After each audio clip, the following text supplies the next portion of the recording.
गजराज व मूषकराज। प्राचीन काल में एक नदी के किनारे बसा नगर व्यापार का केंद्र था।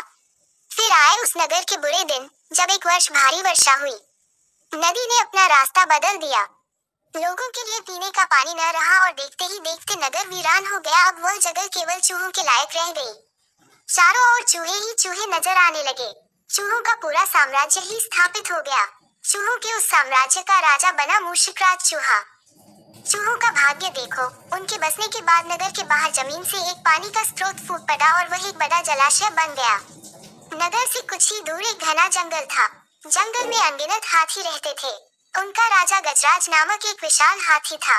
उस जंगल क्षेत्र में भयानक सूखा पड़ा। जीव जंतु पानी की तलाश में इधर उधर मारे मारे फिरने लगे।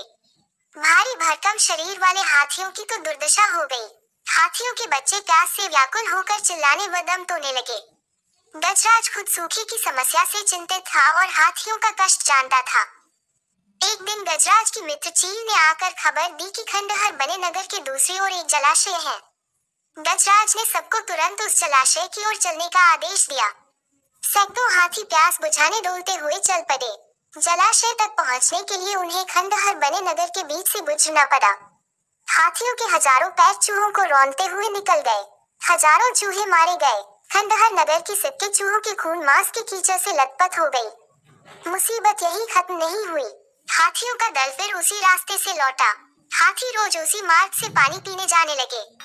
काफी सोचने विचारने के बाद मूषकराज के मंत्रियों ने कहा, महाराज, आपको ही जाकर गजराज से बात करनी चाहिए। वो दयालु हाथी है। मूषकराज हाथियों के वन में गया। एक बड़े पेड़ के नीचे गजराज खड़ा था। मूषकराज उसके सामने के बड़े पत्थर के ऊपर चढ़ा और गजराज को नमस्कार करके बोला। गजराज को मूषकराज का नमस्कार।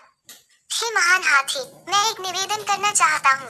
आवाज गजराज के कानों तक नहीं पहुँच रही थी।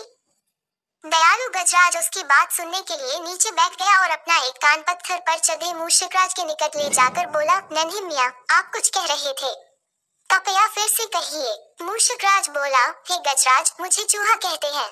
हम बड़ी संख्या में खंडहर बनी नगरी में रहते हैं। मैं उनका मूषकराज हूँ। आपके हाथी रोज जलाशय तक जाने के लिए नगरी के बीच से गुजरते हैं। हर बार उनके पैरों तले कुचले जाकर हजारों चूहे मरते हैं। यह मूषक संहार बंद न हुआ तो हम नष्ट हो जाएंगे। गजराज ने दुख भरे स्वर में कहा, मूषकराज, आपकी बात सुन मुझे बहुत शौक हुआ। हमें ज्ञान ही नहीं था कि हम इतना अनर्थ कर रहे हैं। हम नया रास्ता ढूंढ लेंगे। मूषकराज कृतज्ञता भरे स्वर में बोला, गजराज, आपने मुझ जैसे छोटे जीव की बात ध्यान से सुनी।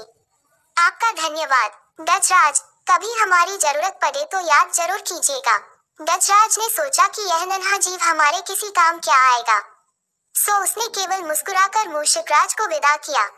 कुछ दिन बाद दोषी देश के राजा ने सेना को मजबूत बनाने के लिए उसमें हाथी शामिल करने का निर्णय लिया। राजा के लोग हाथी पकड़ने आए।